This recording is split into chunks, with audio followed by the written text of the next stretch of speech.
آپ عبادت کی شروعات کریں تو کس چیز سے شروعات کریں؟ تو میں سب سے پہلے تو یہی عرض کروں گا کہ اگر کوئی آج کی رات میں جاگ کر کے عبادت کرنا چاہے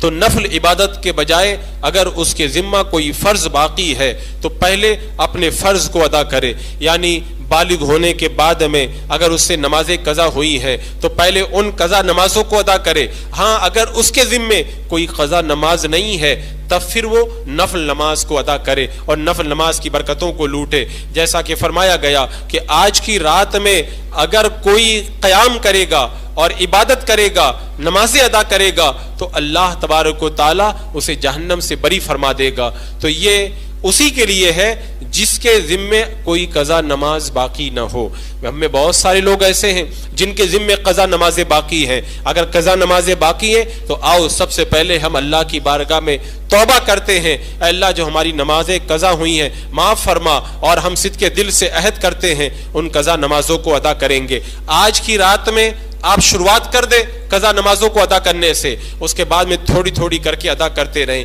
قضا نماز کو اگر زیادہ ہوں تو ادا کرنے کا بڑا آسان طریقہ ہے۔ ایک دن کے اندر 20 رکعتیں قضا پڑھی جاتی ہیں، 2 فجر میں، 4 ظہر کی، 4 عصر کی، 3 مغرب کی اور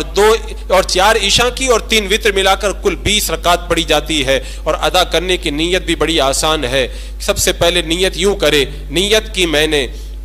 سب سے پہلی جو میری فجر کی قضا ہوئی بندگی اللہ تعالیٰ کے لیے، رخ میرا کعبہ شریف کی طرف۔ اس کے بعد میں جب نیت کرے گا تب بھی یہی کہے گا نیت کی جو میں نے سب سے پہلے فجر کی نماز میری قضا ہوئی، یعنی ہر وقت یہی نیت کرے گا، کیونکہ اگر 1000 نمازیں باقی ہے آپ نے نیت کر لی سب سے پہلے جو میری فجر قضا ہے جب وہ ادا ہو گئی، اب اس کے بعد میں پھر آپ کہیں گے سب سے پہلے جو میری فجر قضا ہے، تو اس کے بعد میں جو سب سے پہلے والی ہے وہ ادا ہو جائے گی، پھر اس کے بعد میں جو سب سے پہلے والی ہے وہ ادا ہو جائے گی، ایک ایک کم ہوتی رہے گی، اور جو بچیں گی ان میں جو پہلی ہوگی وہ ادا ہوتی رہے گی۔ اب نیت کرنے کے بعد میں آپ نماز کو اگر آسانی سے پڑھنا چاہتے ہیں تو رکوع کے اندر سبحان ربی العظیم ایک ہی بار کہیں، سجدے میں سبحان ربی الاعلیٰ ایک ہی بار کہیں، یعنی جب مکمل رکوع میں پہنچ جائیں تو سبحان ربی العظیم ختم کریں اور پھر اٹھ جائیں،